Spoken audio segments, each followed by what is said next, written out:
Halo, selamat sore teman Ayu dimanapun berada. Sore hari ini saya akan membawakan materi tentang how to be smart housekeeper. Jadi untuk teman-teman yang berprofesi sebagai housekeeper, saat ini saatnya teman-teman wajib mengikuti materi saya sore hari ini. Semoga dapat membantu teman-teman dalam melakukan pekerjaan untuk bekerja dengan cara yang lebih smart atau bekerja dengan cara bekerja cerdas.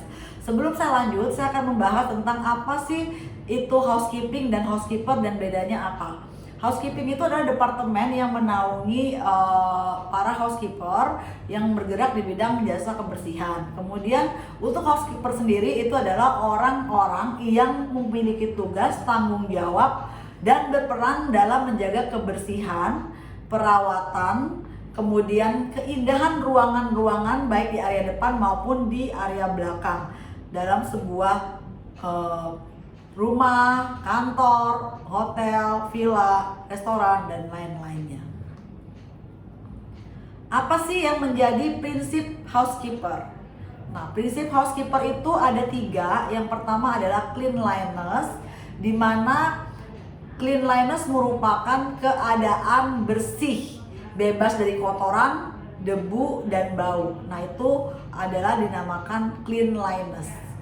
Yang kedua itu adalah akurasi. Akurasi itu adalah ketelitian atau pengecekan kembali dengan sesama apabila teman-teman sudah menyelesaikan pekerjaan cleanliness-nya.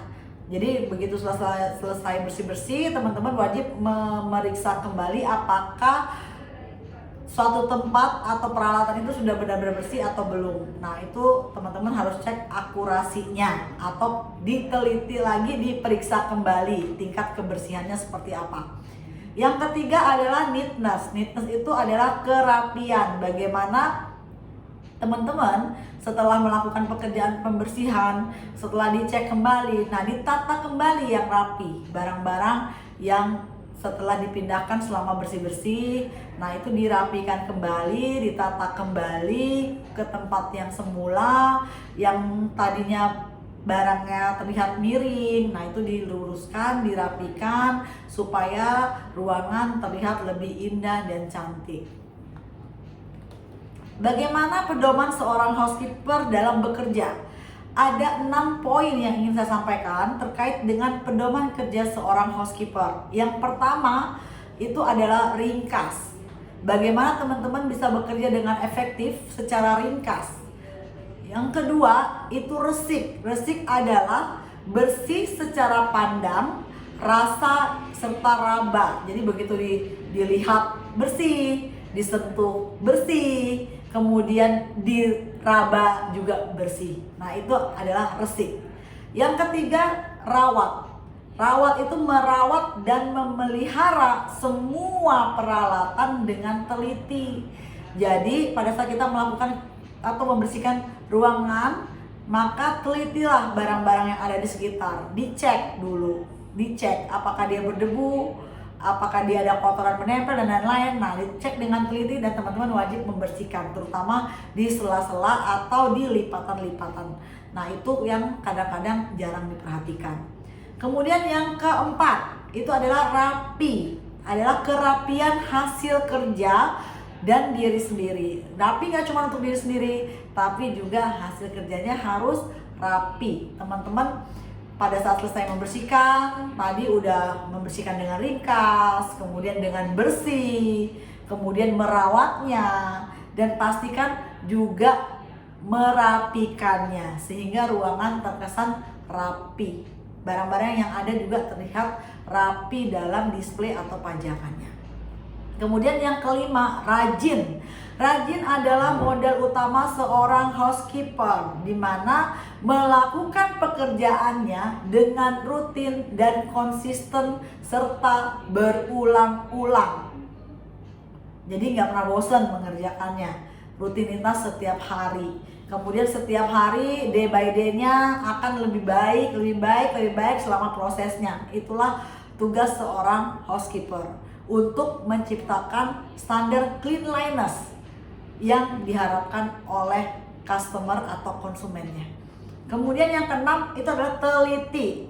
Teliti bagaimana teman-teman setelah melakukan pekerjaan, dicek kembali pekerjaannya, dicek lagi hasil kerjanya apakah sudah sesuai atau belum, atau ada yang masih kurang bersih jika diraba, kurang rapi jika dilihat, kurang indah jika dipandang. Nah, teman-teman harus bisa dengan cepat dan sigap melakukannya, merapikannya, memeriksanya, sehingga teman-teman dapat mengkoreksi kembali, memperbaiki kembali, melakukan touch up kembali pada pekerjaan yang teman-teman lakukan, sehingga mendapatkan hasil yang terbaik dan hasil yang maksimal sesuai dengan harapan customer maupun konsumen serta perusahaan di mana tempat teman-teman bekerja.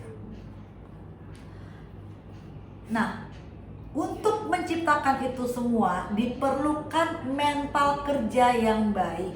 Bagaimana sih seorang housekeeper itu harus punya mentalnya yang seperti apa? Nah, ada 5 poin yang ingin saya sampaikan pada sore hari ini. Mental kerja seorang housekeeper yang pertama itu harus bisa ikhlas.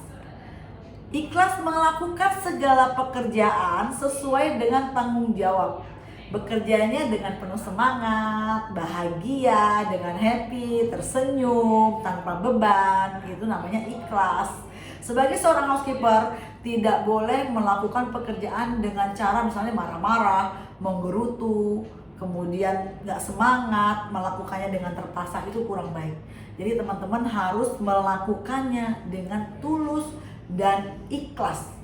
Karena segala sesuatu yang dikerjakan dari hati, hasilnya juga akan sangat bagus dan bisa memuaskan hati semua orang. Teman-teman happy kerjanya, yang menerima pekerjaan hasil kerja teman-teman juga ikut bahagia dan happy. Bahkan teman-teman akan mendapat semacam tip bisa saja dari customer atau konsumen, ataupun dapat reward dari perusahaan tempat di mana teman-teman bekerja.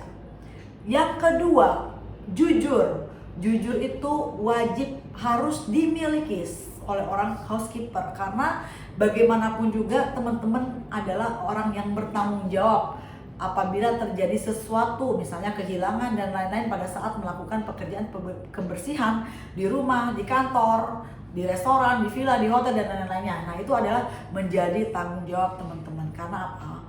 Jujur itu adalah mentalitas seorang housekeeper.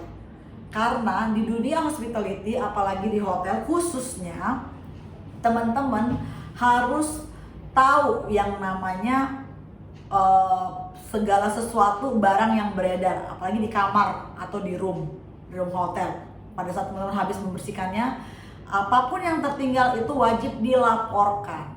Kalau mentalnya udah nggak jujur, itu udah di blacklist, nggak akan dipakai lagi. Jadi mental jujur sangat diperlukan oleh seorang housekeeper. Saya ulangin dan saya garis bawahi bahwa mental yang jujur sangat diperlukan oleh seorang housekeeper.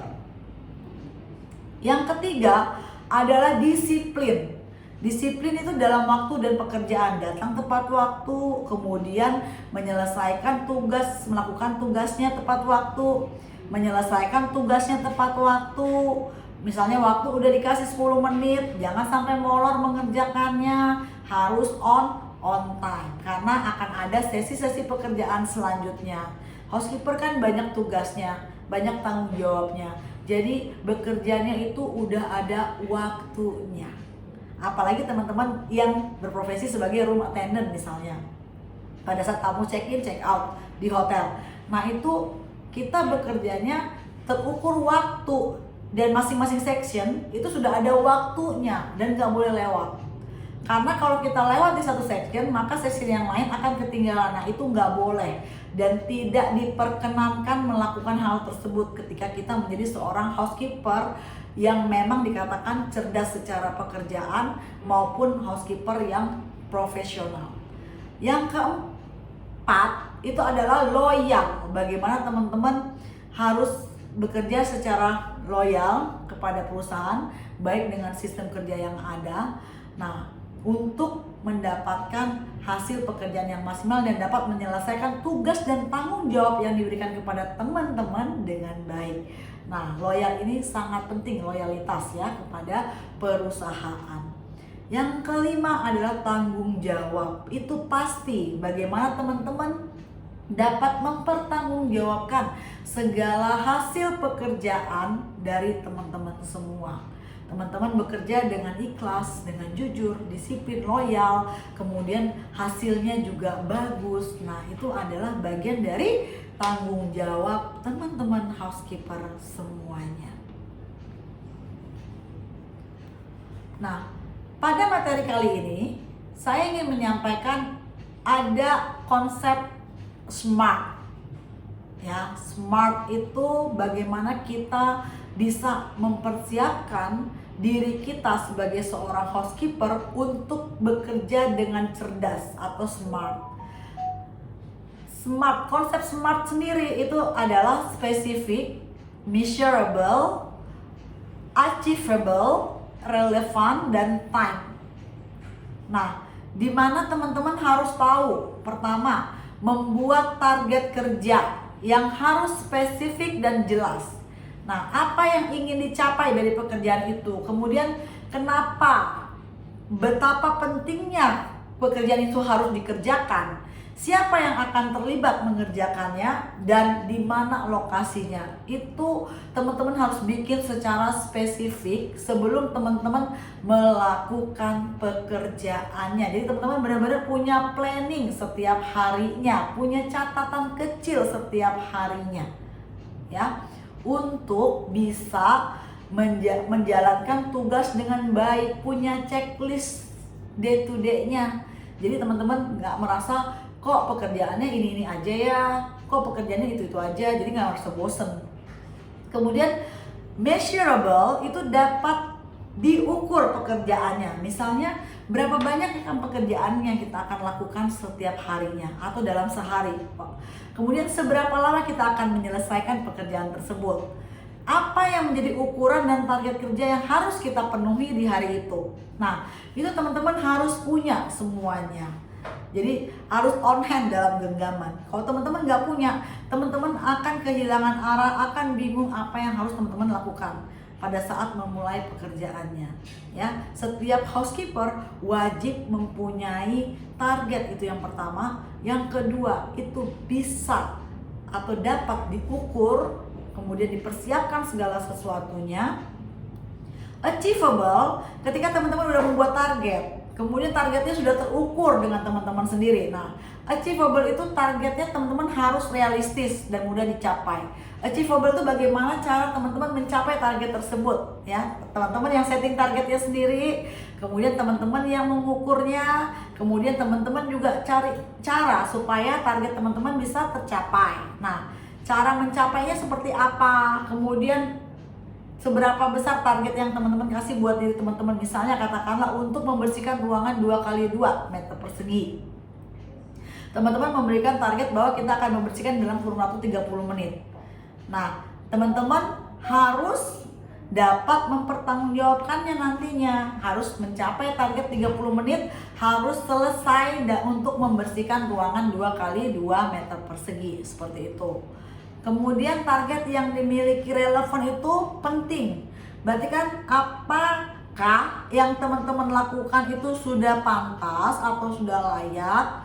Kemudian waktunya sudah tepat ya atau masih belum? Apakah pada saat mengerjakan target itu masih terbentur dengan pekerjaan yang lain? Apakah target dilakukan di lingkungan kerja saat ini atau tidak? Misalnya dia harus dikerjakan di hotel atau mungkin dia harus dikerjakan di area sekitar hotel, misalnya di restoran, di garden dan lain-lain. Atau kalau misalnya di rumah sakit, apakah di area yang menjadi responsibility atau tanggung jawab teman-teman sekarang atau bukan, atau teman-teman harus pindah ke area atau section yang lain. Nah, itu harus wajib tahu ya di mana lokasi teman-teman yang akan teman-teman kerjakan. Kemudian time, batasan waktu untuk dapat tetap fokus. Nah, teman-teman harus selalu mengukur segala sesuatunya dengan waktu.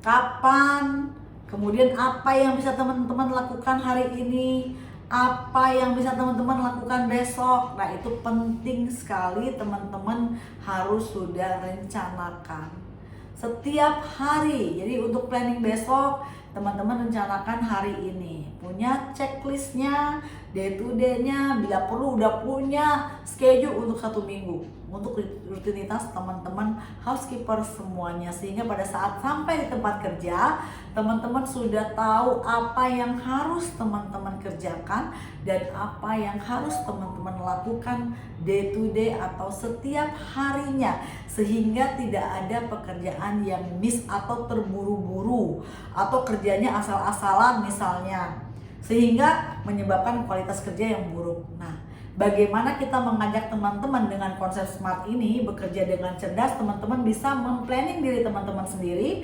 supaya teman-teman bisa melakukan pekerjaan dengan baik, terukur, tepat waktu, dan mendapatkan hasil yang baik dari sisi kualitas pekerjaan, sehingga customer puas, teman-teman juga happy mengerjakannya, perusahaan tempat-tempat teman bekerja juga happy mendapatkan pelayanan terbaik yang teman-teman berikan. Seperti itu. Apa yang harus teman-teman lakukan sebagai seorang housekeeper? Ini yang paling penting. Kadang-kadang kan sebagai seorang housekeeper tuh sering merasa kok begini salah ya, begitu salah. Kemudian apa-apa yang udah dilakukan tuh bagi kita merasa sudah melakukan, tapi customer kurang puas. Ataupun misalnya kita udah berusaha memberikan yang terbaik, tetapi kok customer masih aja kurang puas. Nah, seperti itu. Jadi teman-teman hindari punya perasaan seperti itu, karena perasaan seperti itu muncul ketika kita belum siap melakukan sebuah aktivitas, karena kita belum punya satu, rencananya. Kedua, kita belum ada skillnya. Ketiga, kita masih setengah hati melakukannya. Yang keempat, kita masih ragu-ragu untuk melakukan pekerjaan kita. Yang kelima, kita belum mencoba melakukannya, tapi kita sudah mempunyai pikiran atau berprasangka yang tidak sesuai dengan ekspektasi. Nah, itu tidak baik. Jadi bagaimana kita belajar untuk selalu berpikir positif, kemudian kita harus selalu semangat, kita bisa optimis, kita bisa yakin dan percaya diri dalam mengerjakan tugas-tugas kita sebagai seorang housekeeper dengan penuh tanggung jawab. Balik lagi ke poin yang di awal tadi, kita harus punya mental yang baik. Mental yang baik tadi apa? Mengerjakannya dengan tulus ikhlas, kemudian jujur, disiplin, tepat waktu, penuh tanggung jawab, loyalitas. Nah, itu yang bagian harus teman-teman ingat, dan saya garis bawahi pada sore hari ini, teman-teman harus wajib punya mental seperti itu ketika teman-teman menjadi seorang housekeeper. Karena begitu teman-teman memberikan servis yang excellent, servis yang baik untuk customer kita maupun perusahaan, maka hasilnya pun akan mengikuti, dan teman-teman juga pada akhirnya akan bahagia. Karena kita bekerja bukan semata-mata hanya untuk mencari uang, tetapi kita bekerja untuk berkarya, dan kita juga bekerja untuk meningkatkan selalu kualitas diri kita dari hari ke harinya untuk menjadi selalu pribadi yang lebih baik, dan terus lebih baik lagi ke depannya. Nah, itu yang saya ingin sampaikan sebenarnya pada sore hari ini buat teman-teman housekeeper. Kita harus bangga menjadi housekeeper karena kita adalah garda terdepan untuk menjaga kebersihan, kerapian, keindahan ruangan, kantor, hotel, restoran, villa, dan dimanapun tempat Anda berada, itu adalah bagian dari kita sebagai housekeeper. Banggalah menjadi garda terdepan yang menjaga itu semua, karena tidak semua orang bisa melakukannya. Nah, kerjaan sebagai seorang housekeeper itu merupakan pekerjaan yang sangat terpuji dan sangat dibutuhkan oleh semua orang. Apalagi kita bisa memberikan standar cleanliness yang baik itu dengan customer kita, dengan perusahaan kita, dengan keluarga kita, masyarakat, dan lain-lain, sehingga kita sebagai housekeeper juga dapat patut diperhitungkan, patut dibanggakan, bangga menjadi seorang housekeeping yang profesional dan mampu bekerja dengan smart dan cerdas. Nah, apa yang harus dilakukan sebagai seorang housekeeper? Yang pertama adalah learning. Learning itu mempelajari segala sesuatu yang telah diberikan. Nah, kalau kita di housekeeper itu ada 18 basic HK yang teman-teman semua harus paham dan teman-teman harus ketahui dengan detail, termasuk cara mengerjakannya seperti apa, sehingga pada saat teman-teman terjun ke lapangan, maka teman-teman sudah percaya diri dan yakin apa yang teman-teman kerjakan memang sudah baik dan bisa memberikan kontribusi baik dalam meringankan tugas-tugas tanggung jawab Departemen Housekeeping. Nah, Departemen Housekeeping itu adanya di mana? Ya, adanya di semua tempat, misalnya di office, di restoran, di gudang, di kantor, dan lain-lain. Nah, housekeeping itu kan departemen yang mengurusi mengenai kebersihan, ya. Nah, itu selalu ada. Entah nanti namanya beda-beda, ada yang namanya departemen housekeeping atau departemen mungkin operasional yang menghandle itu, atau mungkin langsung under GA-nya, General Affair-nya, atau langsung dihandle personalianya atau HRD-nya, itu macam-macam. Nah, berbeda-beda di setiap institusi atau perusahaan bagian yang menaungi housekeeper. Nah, kemudian exercise yang kedua. Exercise itu teman-teman harus rajin berlatih atau melakukan latihan untuk mendapatkan sebuah pembelajaran. Jadi wajib berlatih, wajib melakukannya secara berulang kali, terus menerus. Kalau kita masih ada kurang di bagian yang mana, kita terus melakukannya. Setiap hari kita melakukan latihan, setiap hari kita memperbaiki, maka learning by doing itu on process bagi kita sebagai seorang housekeeper, sehingga kita dapat mengerjakannya dengan baik dan memperoleh hasil yang maksimal, dan jadinya kualitas pekerjaan kita juga menjadi semakin baik. Yang ketiga itu adalah practice. Practice itu bagaimana gak cuma latihan tapi juga harus dilakukan setiap hari dengan konsisten apa yang sudah dipelajari, kemudian udah dilatih atau di training.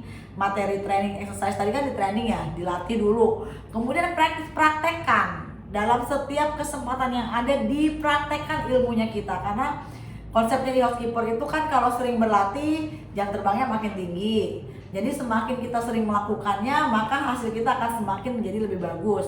Teknik yang kita pakai, ketika kita pakai dengan teknik yang tepat dan sudah benar, maka hasilnya pun akan semakin bagus dan maksimal kualitas pekerjaannya.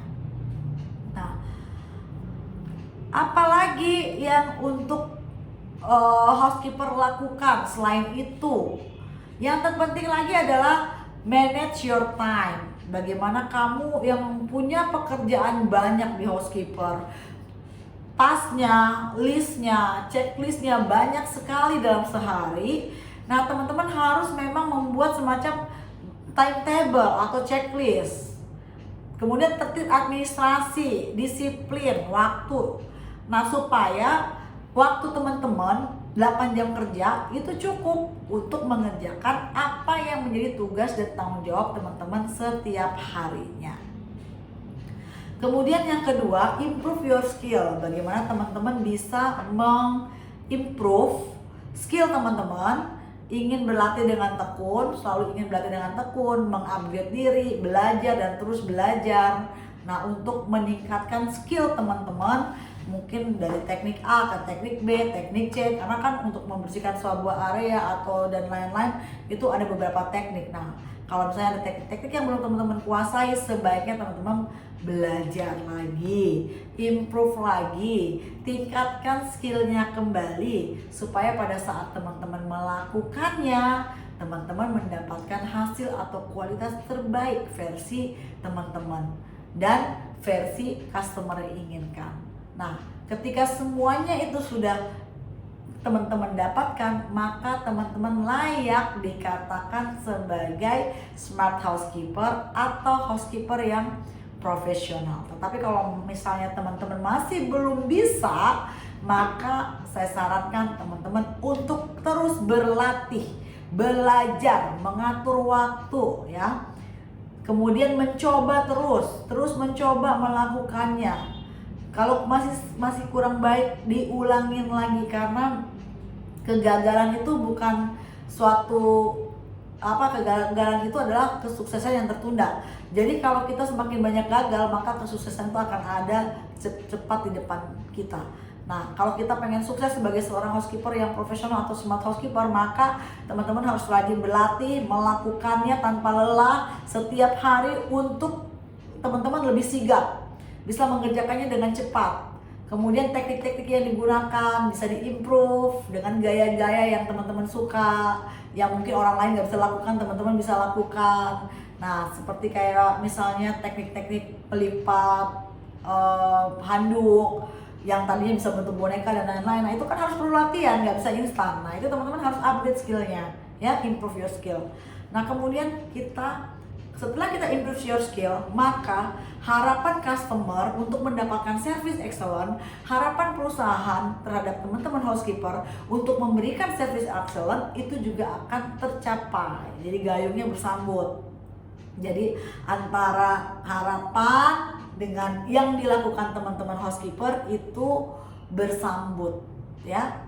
Jadi sangat baik sebenarnya untuk teman-teman housekeeper mulai sejak dini menanamkan diri, membuka mindset, membuka wawasan, mengupdate wawasan, membuka diri, mengupdate diri, berlatih terus-menerus, memperbaiki diri untuk mendapatkan kualitas pekerjaan yang semakin hari semakin baik untuk bisa memberikan service excellent atau kualitas service yang baik, excellent, dan bisa diterima oleh customer maupun perusahaan tempat Anda bekerja. Pada prinsipnya adalah bekerja dengan hati. Kalau kita udah bekerja dengan hati, hasilnya pun akan mengikuti. Ada satu hal yang ingin saya sampaikan pada sore hari ini adalah point of view-nya. Every job is a self-portrait of the person who does it. Jadi setiap pekerjaan itu adalah cermin dari orang yang mengerjakannya, atau grab your work with excellence, ya. Jadi segala sesuatunya, pekerjaan kamu itu bisa menjadi excellent ketika kamu bisa membuatnya atau mengemasnya dengan cara yang cantik, dengan cara yang baik, kemudian teman-teman mengerjakannya dengan happy, dari hati, tersenyum, bahagia. Kemudian detail tadi setelah setelah dibersihkan, dicek lagi, kemudian dilihat lagi, kalau belum beres dirapikan lagi. Setelah itu teman-teman merapikan lagi, ada yang kurang lurus dirapikan lagi, diluruskan, posisinya kurang tegak dibikin tegak, sudut-sudutnya itu terdapat, kemudian ujung-ujungnya tuh juga kencang, semuanya rapi, kayak misalnya spray dan lain-lain itu rapi tanpa ada lipatan atau goresan dan lain-lain. Nah, itu sangat bagus ya. Jadi apalagi di hotel itu teman-teman dituntut untuk memberikan cleanliness yang tinggi standarnya dengan mengerjakan dalam waktu yang sesingkat mungkin. Karena semua itu ada waktunya yang teman-teman harus hargai. Karena kalau misalnya tidak tepat waktu mengerjakannya, maka pekerjaan yang lain akan terbengkalai. Oke, buat teman-teman Ayu dimanapun berada, materi kali ini semoga bisa bermanfaat buat teman-teman semuanya sebagai bekal teman-teman menjadi seorang smart housekeeper maupun professional housekeeper, yang dimana nantinya teman-teman dimanapun berada bisa menjadi housekeeper yang terbaik versi teman-teman, versi customer, dan juga versi perusahaan tempat dimana teman-teman bekerja. Jangan pernah menyerah jika kita sebagai seorang housekeeper, karena selalu ada jalan untuk kita belajar, selalu ada jalan kita untuk berubah, selalu ada jalan kita untuk melakukannya, dan selalu ada jalan kita untuk memperbaikinya, dan juga jalan kita untuk memberikan yang terbaik kepada customer kita. Ya, sekali lagi, kerjakan dengan tulus dan ikhlas, bekerja dari hati, customer happy, teman-teman happy, perusahaan teman-teman bekerja juga happy. All about happiness, all about cleanliness. Thank you semuanya, selamat sore, salam sehat selalu untuk kita semua. Bye bye.